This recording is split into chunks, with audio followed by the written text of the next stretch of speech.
You know what the most dangerous thing in America is, right? Nigga with a library card.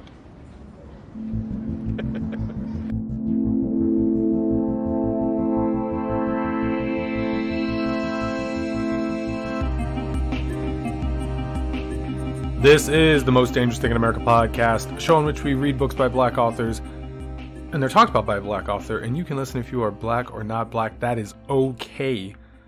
I just recorded this intro 3 times, and the first time my voice cracked. So, going through puberty, you've got a very special episode of the Most Dangerous Thing in America podcast.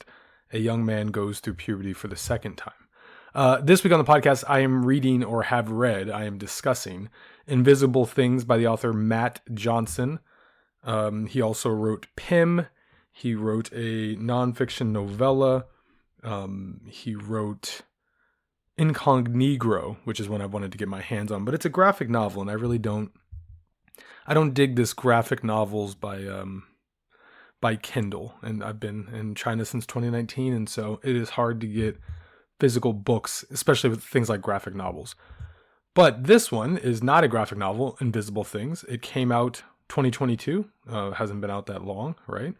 And read it last week and going to talk about it here. So the basic idea of the book, and if you don't like spoilers, just leave now, because I can't. I'm too tired to figure out what is a spoiler and what isn't. I mean, you're reading a novel, who cares? But so the basic premise of the book is that there is some strange force that is transporting people from mainly America. I was going to say the Earth, but it's really just America. At least that's what it seems like in the book. And I'll get to that in a moment.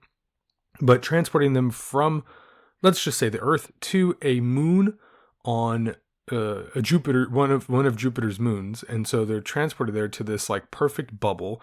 They live inside of it. Everything is accounted for. Like they have all the supplies they could ever need. It all works. You know, they don't know exactly how it works, but it just works.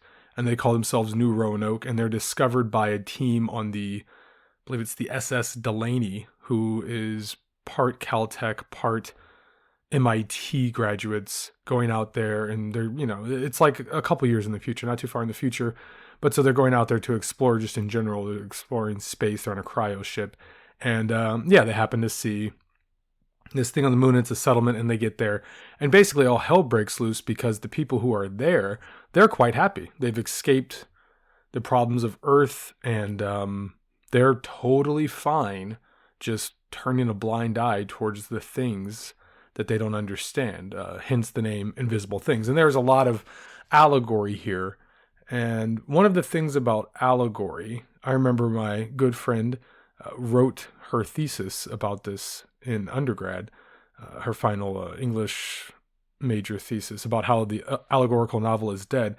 And I think part of the reason, I didn't read the thesis, so first of all, my apologies for that, but I think part of the reason people might feel that way is because, it can feel a bit on the nose. And so with this novel, you're going to read it and think a lot of times like, oh my God, I know what he's going for. But I think there's also enough mystery here, and he leaves it open-ended enough in the end that basically when we start talking about those invisible things, he leaves it open to interpretation. So I think there's enough wiggle room there that like it does a good job of satirizing and criticizing modern American culture. It's really not world culture, but modern American culture, and then also leaving the reader enough room to draw their own conclusions. So yeah, whatever. Like I said, there'll be spoilers. Here's the spoiler alert. In the end, the invisible things not really revealed to you. You're led up to the edge of the river, and then it depends on what you think of the water. Does that analogy work? Anyway. So I'm just going to point out a few things that I thought were interesting about the novel. And, in this year where I've got a pretty busy year ahead of me, I'm only doing fiction for a year. So, with nonfiction books, there's a lot to, I think, dissect and just talk about because it relates to so many different things. This book is nice in that way too. Even though it's fiction, it relates to so much current political stuff. I'm not a person who wants to shy away from current political stuff whatsoever, but I'm also not a person who wants to belabor points that I think we all get. So I'll probably be skipping over some of those things, but I'll comment on some of them. All right, so just a random note. So the beginning of the novel starts out, and like I mentioned, the SS Delaney is comprised of Caltech grads and MIT grads, and there's a whole little thing about it. And in a way, I was thinking this novel, it's not an allegory for a university novel. It's not an allegory for university at all. But because Matt Johnson is a professor, and I think in the Pomona, out where I grew up, Caltech was in the same league as the University of Redlands, and I grew up there. But anyway, because he's a professor, I think there's a little bit of the campus life in this novel. And so we get that in the form of the Caltech versus MIT rivalry. And we also get it in the form of one of the main characters is constantly referencing her sociological theories. And so Nalini's constantly referencing her sociological theories. And so there is still the academia angle to this, which I find a lot of writing professors, because they're involved in campus life, I think we get a lot of that with writing professors. But I was worried at first because I was like, okay, we're going to get like a full-on, like kind of like a campus novel that's off campus. And I guess in a bubble in the moons of Europa, you could kind of, moons of Jupiter, I believe the name of the moon is called Europa. You can make an argument that kind of insular environment is similar to a campus novel. So that's a possible allegory that I don't think Matt Johnson intended. But, you never know. It's possible. Okay, another minor note is somewhere in the beginning of the book, in the first, very beginning of the book, he was talking about how, Nalini, Dwayne, and the Bobs are the MIT people. So it's Nalini and Dwayne versus the Bobs. And then there's a middleman named Ahmed who doesn't want to get involved really, but he goes along with the Bobs. And he's obviously a stand-in for a lot of people in the current political milieu. But he writes, after 8.58 months trapped inside a space can with him, Nalini often wanted to reach into Dwayne's ever-open mouth and hold his larynx still with her bare hands till all the pious protestations stopped. The 8.58 months here is what I'm talking about. I just think that's the kind of dork writer thing that writers love to do. And I bet Matt Johnson, I don't know Matt Johnson personally, but I assume that he really enjoyed calculating that. I could see sitting down at your desk, and then like, you're kind of spending too much time doing it. Like, you should move on and do something else. Like, I've got actual writing to get done, but at the same time, exactly how many months have they been on this? I could just say 8 months. Oh, let me bust out and get, and then you just spend way too much time figuring out that, oh, in fact, it's actually 8.58.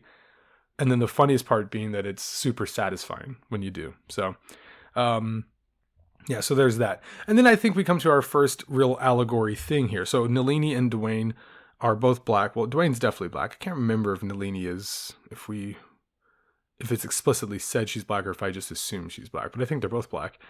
And they are fighting against the Bobs, who are both white. And so we have that kind of power dynamic on top of everything else. There's the MIT, Caltech, we're better, they're worse, or we're in charge here because the Bobs have all the funding. Not because they went to MIT, but just because they're the money part of this thing. But then you also have the black versus white thing. Ahmed is brown, but he's not American black. Might have been Indian. I can't remember. Don't know if it's like explicitly stated once again. But so that's the first allegory that we get here. Is this, and is that an allegory, or is it just like actually what's happening? So yeah, probably not an allegory, but like that's the first the thing that's going on here is that we're just seeing the black versus white thing, which is certainly a reality in America, certainly a reality in academia, and certainly a reality in the professional world. And you can extrapolate it out from America too. No other country's doing it perfectly. So we get that, and then when they land, it kind of goes away. So like once they get to the moons, it's not really pointed out that there's like this huge race thing on the moon. And Bob ingratiates himself into society and becomes a worm who will basically do or say anything to get ahead. And that's really the allegorical part, right? Like he kind of represents for me the people who are empowering certain horrible parts of the right. If we're going with the 10-80-10 thing, he's somewhere in the 80, and he doesn't care which 10 he goes with, but if that 10 helps drive things forward, he'll do it. So yeah, like the founders, I don't know in that theory if the founders really count as the 10, because they're kind of quiet. So the founders are the people who have been in New Roanoke from like the jump, and they actually like were born on the moon, and then the other people arrive, and then they're told that like, oh, this is an amazing place, and like we basically have been provided for by God, and then so some of them go with it and thrive, and some of them don't go with it and they do worse. And Bob lands and immediately he's like, founders are thriving. I see it. That's where we go. And the race thing doesn't really come back in, I'd say, until much later. So I think there's a good middle chunk of the novel that really doesn't address the race thing whatsoever. And then towards the end, when Dwayne has kind of rebounded and started a grassroots movement, the Party of the People, then we start to see with protests and police brutality, some of the, horrible shit we see in America on like a sometimes day to day, sometimes hour to hour, sometimes month to month, sometimes week to week basis. But I don't think that was Matt Johnson's point. And so, yeah, I don't think it was in there or taken out of there because of, like he doesn't want to talk about it. The man's written books called, Incognegro. I don't think he's got any issue talking about race. I think he was striving to really talk about the political thing, the political thing, and also the sociological stuff that Nalini's like constantly outlining. And the larger point of this was that there's the haves and the have-nots, and that there are people who are happy to just get along and go along, and they will ignore the thing that's right in front of them. And actually, that's most of us. Most of us are just ignoring the thing that's right in front of us. Because at the end of the day, although the people of the party people are slightly more willing to talk about invisible things, they're still scared of them. The founders don't want to talk about it. Nobody wants to talk about it. And Dwayne ends up being the catalyst for talking about it and the catalyst for change. But at first, he doesn't want to talk about it either. He definitely wants to talk about the fact that there's something amiss, but he's still not ready to jump feet first into the fire. So I think the two important things about that are, one, it's bigger than just race. It's not that race isn't, the number one problem in America, and that it helps drive all of the inequities of capitalism and everything else we see and have seen in America and Western society for the last 600 years. But it's that even holding for race, you would still have inequities because you would still have the haves and the have-nots. So race-based capitalism is horrible, but if you could somehow replace it with a different capitalism, it wouldn't suddenly become benevolent unless you adjust it. And the point being that the way our system is set up now, it's set up so that somebody's got to be at the bottom. At least that's our system. And then you look at the moon system, New Roanoke system, and you would hope that it wouldn't be that way. But eventually Nalini and Dwayne undercover that underbelly and realize like, oh, it's the exact same. So I think what, Mr. Johnson was trying to do there was point out that like there is something rotten here in the structure. And yes, race is a part of it. And also this is a part of it. And this is a part of it. And this is a part of it. And the haves and the have-nots, they can be separated by race, and originally were separated by race. But as time goes on, we might get over that. Maybe not. Maybe some of the sci-fi stuff we see is true, and we'll get like into the future and the eventual beiging of society, the browning of society because of all of the interracial relationships. Maybe that will lead to like less race-focused stuff. Probably not, but whatever. If you want to go with that wishful thinking, okay, fine. Or if you believe that like we'll actually be able to fight for that change and overcome it, that's fine too. But even after we fight for that, we still got to fight for the concept of, especially in America, the have and the have-nots, and balancing that. And that's just not what is happening in New Roanoke. So I think that was part of the goal with that. And then I thought the other aspect of it that was important was that Bob and people like Bob, there's several different people in the novel who are like this, who are just opportunists. So, Ahmed is an opportunist, Bob is an opportunist, Chase, who he is not a side character, but like it's not central to the story, but very much an opportunist. I thought that, you know, Matt Johnson wanted to point out that all of these people are complicit, but also everybody else as well. And that's why it's a problem, that Nalini doesn't talk out sooner about invisible things, or that anybody in the novel who doesn't talk about it, which is everybody, or they whisper it, that they're all complicit. And I think that's like a really big deal and a very good point, because we can all be happy that we buy our recycled products, drive our electric cars or whatever, but you're still complicit, And so it's nice donating to charities and volunteering and whatever stuff you do. And from whatever, side of whichever political spectrum you're on, it's all nice. But I think that part of what Matt Johnson's trying to get across here is like, you got to recognize that you're complicit about this stuff. You're complicit in this thing. So, I don't know. I mean, I could be not overreading it, certainly, because the whole point of this book is that it's an allegory.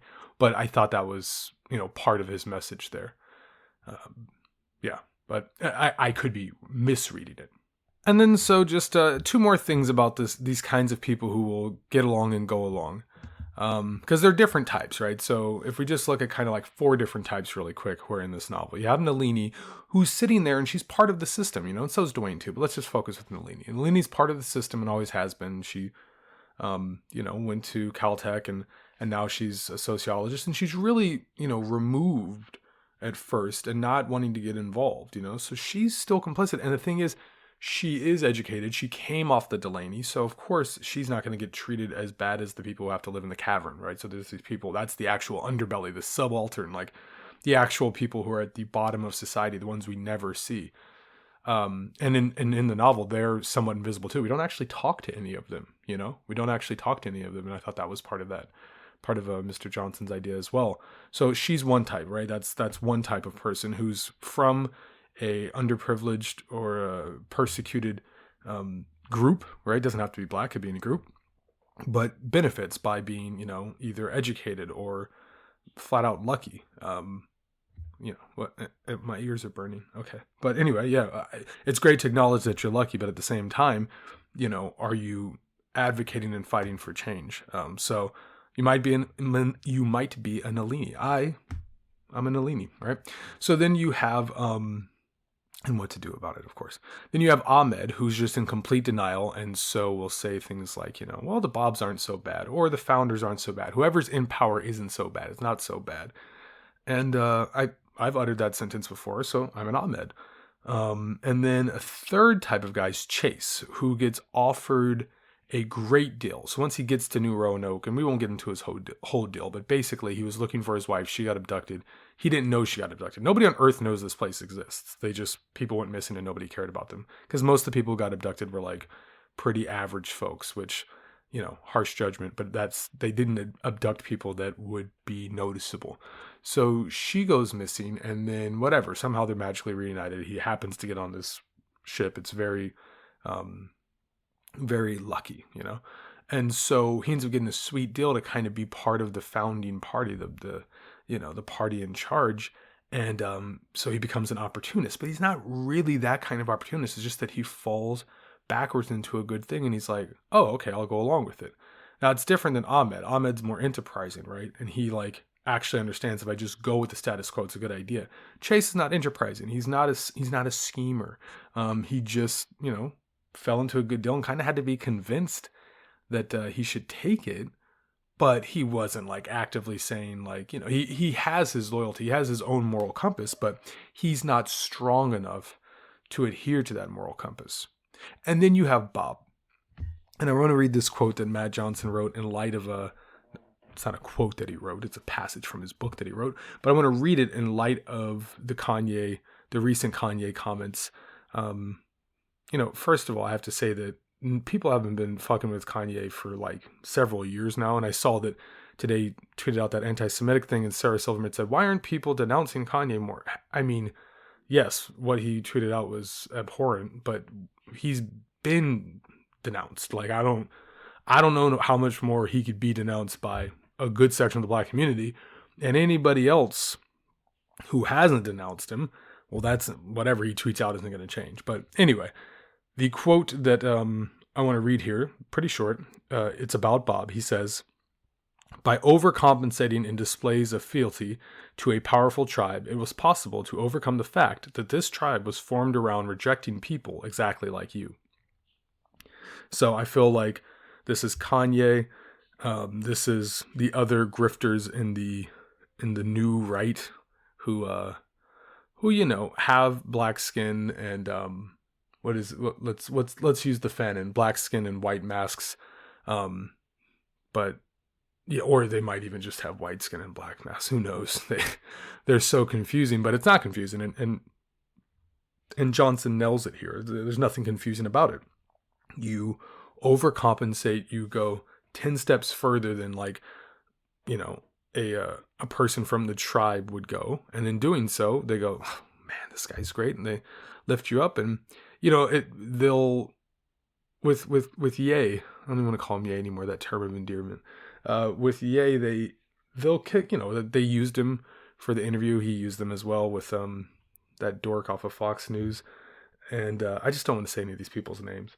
And then so now that he's said this insane thing about Jewish people, they're not going to come and defend him, or they don't have to, So he's done his job, and if he does anything crazy, they'll just bury it under more stuff and keep going. And that's kind of what Bob fits in, although Bob really, he really sticks in till the end. Bob doesn't want to get off the ship. So we'll see what happens with Ye, but this is just a good example of one, Matt Johnson's ability to capture the moment, and two, the spot on nature of this stuff.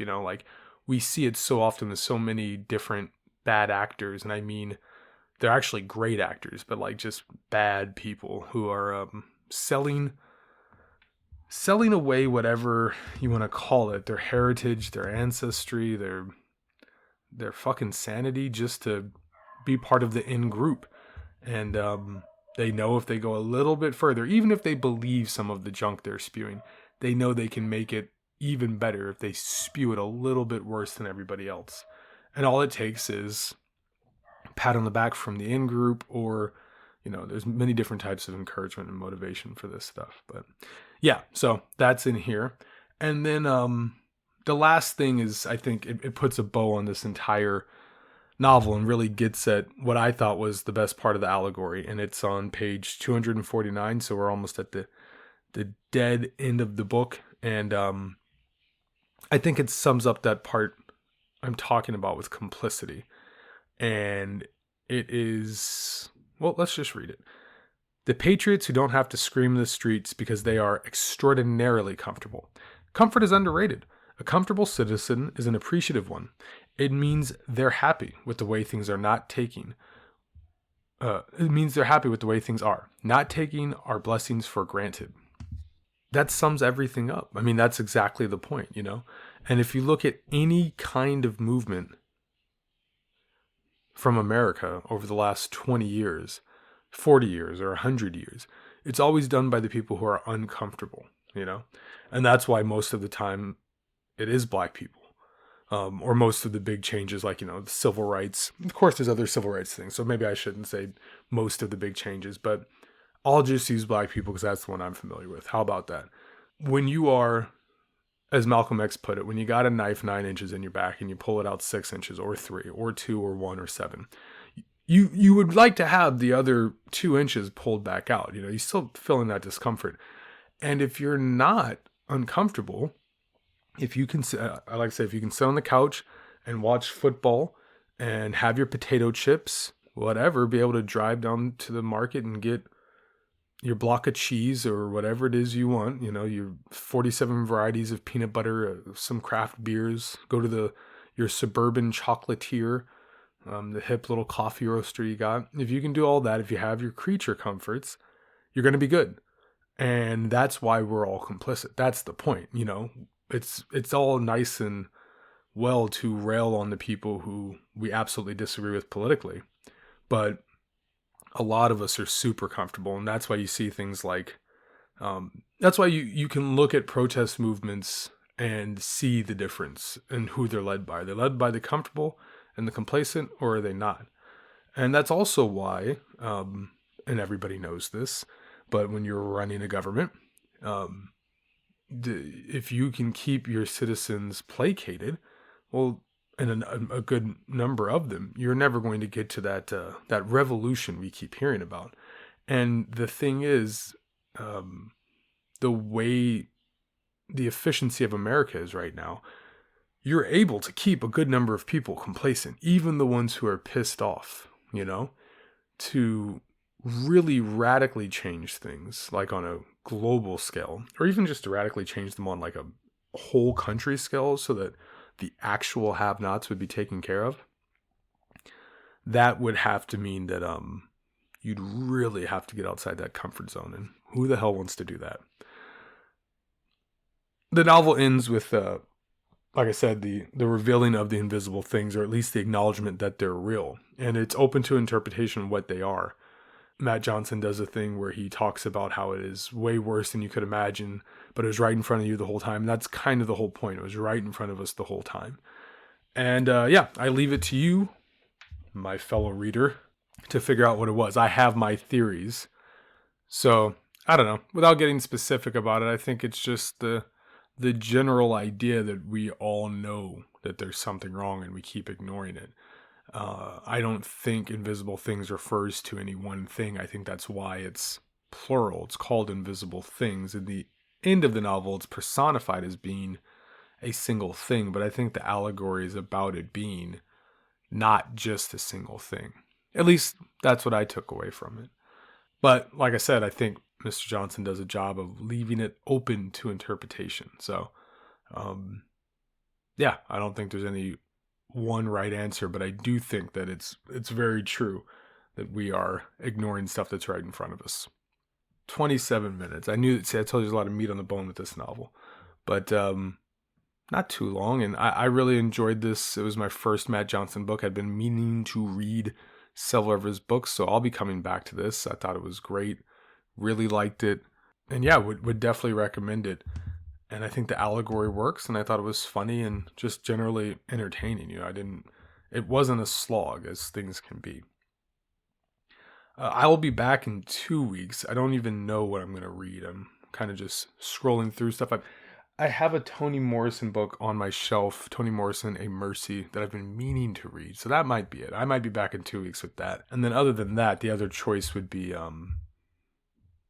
Son of the Storm. And I have another one too, but it would be one of those two in 2 weeks. And it'll continue to be fiction, I gotta have something light to read on the subway, take a break from my other reading. So please subscribe, SoundCloud, Pocket Cast, iTunes, Spotify, Podbean, YouTube. Definitely stuff is up on YouTube now, so you can watch this on YouTube or listen to it on YouTube while you're cooking. The music is by The Keep Running. He's on SoundCloud and Instagram, so you can follow him. Check the show notes for a link to Twitter. Follow me on Twitter. Check out my writing and my website. And that's gonna do it. So until next time, stay safe, stay black, and keep reading.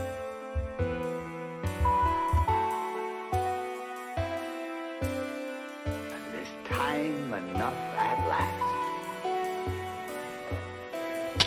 That's not fair. That's not fair at all. There was time now. There was all the time I needed. That's not fair. That's not fair.